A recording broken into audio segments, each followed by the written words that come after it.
பிரியமானவர்களே, இயேசு கிறிஸ்துவின் இணையற்ற நாமத்தில் உங்களை வாழ்த்துகிறேன். இந்த மன்னாச்சுடைய என்ற டெய்லி பாட்காஸ்டை கேட்கிற உங்கள் ஒவ்வொருவரையும் கர்த்தர் ஆசீர்வதிப்பாராக. மத்தேயு 2வது அதிகாரம் 2வது வசனம் இப்படியாய் கூறுகிறது: யூதருக்கு ராஜாவாக பிறந்திருக்கிறவர் எங்கே? கிழக்கிலே அவருடைய நட்சத்திரத்தை கண்டு அவரை பணிந்து கொள்ள வந்தோம் என்றார்கள் என்பதாக. யூதருக்கு ராஜாவாக பிறந்திருக்கிறவர் எங்கே? Where is the one who has been born king of the Jews என்ற தலைப்பின் கீழ் இன்றைய மன்னாவை தியானிக்கப் போகிறோம். பழைய ஏற்பாட்டில் தேவனால் கேட்கப்பட்ட முதல் கேள்வி, ஆதாமே நீ எங்கே இருக்கிறாய் என்பதை ஆதியாகமம் 3:9 வாசிக்க முடிகிறது. சர்ப்பத்தினால் வஞ்சிக்கப்பட்டு பாவம் செய்த பின்பு தாங்கள் நிர்வாணிகள் பாவிகள் என்ற உணர்வு வந்த வேளையில் தோட்டத்தில் உலாவுகிற தேவனாகிய கர்த்தருடைய சத்தத்தை கேட்டு பயந்து ஒளிந்து கொண்டிருந்த போது தேவனாகிய கர்த்தர் ஆதாமை கூப்பிட்டு நீ எங்கே இருக்கிறாய் என்றார்.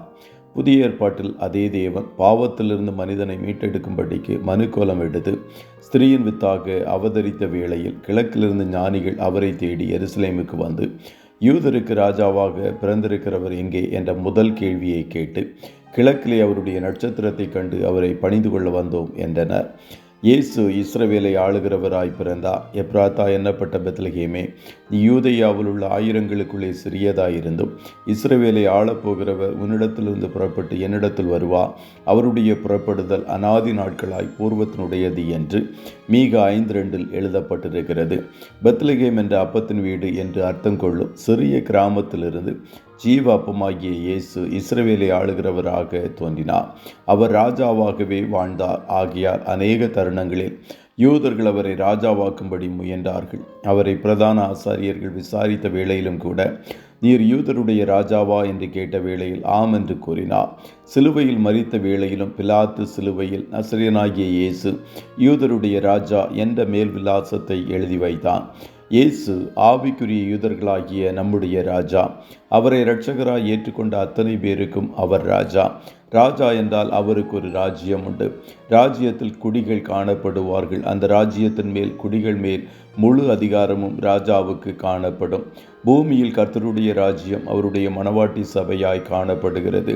சபையின் தலையாய் காணப்படுகிற இயேசுவின் பூரண ஆளுகையின் கீழ் சபை மக்கள் காணப்பட வேண்டும். மனித கொள்கைகளின் அதிகாரங்களின் கீழல்ல, இயேசுவின் அதிகாரத்தின் கீழ் காணப்பட வேண்டும். லவோதிக்கேயா சபை இயேசுவை வெளியே விட்டு கதவை பூட்டிவிட்டது. ஆகையால் ஆண்டவர் கதவை தட்டி கொண்டு நிற்க வேண்டியதாயிற்று. இயேசு சந்தோஷத்தோடு உலாவுகிற இடமாய் நம்முடைய சபைகள் காணட்டும். அதுபோல கர்த்தருடைய பிள்ளைகளாகிய நாமும் இயேசுவை ஆண்டவரே என்று கூறுகிறோம். அதன் அர்த்தம் என்னை ஆளுகிறவரே என்பதாக காணப்படுகிறது. ஆனால் உண்மையாக இயேசு நம்முடைய வாழ்க்கையின் அத்தனை பகுதிகளையும் ஆளுகிறவராக காணப்படுகிறாரா? நம்முடைய ஆவி ஆத்தும சரீரத்தை முழுவதுமாய் கர்த்தருடைய ஆளுகைக்கு விட்டு கொடுத்திருக்கிறோமா என்பது சந்தேகமே. இன்னும் கர்த்தருடைய ஆளுகைக்கு விட்டுக்கொடாத பகுதிகள் நம்முடைய வாழ்க்கையில் காணப்படுமே என்றால் இந்த பண்டிகை காலங்களில் ஆண்டவருக்கு முழுவதுமாய் நம்மை அர்ப்பணிப்போம். பரம குயவனுடைய கரம் நம்மை முழுமையுமாய் வணைவதற்கு நம்மை விட்டு கொடுப்போம். அப்போது இயேசு நம்முடைய வாழ்க்கையின் ராஜாவாக நம்மை ஆளுகிறவராக காணப்படுவார். கர்த்தர் உங்கள் ஒவ்வொருவரையும் ஆசீர்வதிப்பாராக. ஜெபம் செய்வோமா? நல்ல தகப்பனை உம்மை நன்றியோடு துதிக்கிறோம். இந்த மன்னாச்சுடைய இந்த டெய்லி பாட்காஸ்டை கேட்கிற உடைய பிள்ளைகள் ஒவ்வொருவரையும் கர்த்தர் ஆசீர்வதிப்பீராக. அப்பா, நீர் எங்களுடைய ராஜாவாக 2000 வருஷங்களுக்கு முன்பாக பிறந்தீரே, அதற்காய் கோடி ஸ்தோத்திரம். எங்களை உம்முடைய ஆளுகைக்கு முழுவதுமாய் அர்ப்பணிக்கிறோம். நீர் உம்முடைய பிள்ளைகளை ஆளும்போது உம்முடைய பிள்ளைகளை குறைவில்லாமல் பாதுகாத்து நடத்துவீரே. பசுமையான புல்வெளியில் படுக்க வைக்கிற தேவன், அமர்ந்த தண்ணீரண்டை நடத்தி தாகத்தை தீர்க்கிற நல்ல கர்த்தர். நாங்கள் உம்முடைய மந்தையின் ஆடுகளாய் உம்முடைய சத்தத்தை அறிந்து உம்மை பின்பற்றி வர எங்களுக்கு உதவி செய்யும். இன்றைய தினம் உம்முடைய பிள்ளைகள் கையிடுகிற வேலைகளை ஆசீர்வதியும். போக்கிலும் வரத்திலும் உடனிரும். ஆட்டுக்குட்டியானவருடைய இரத்தத்தின் பாதுகாப்பிற்குள்ளாய் ஒவ்வொருவரையும் கொடுத்து இயேசுவின் நாமத்தில் வாழ்த்தி ஜெபிக்கிறோம் நல்ல பிதாவே.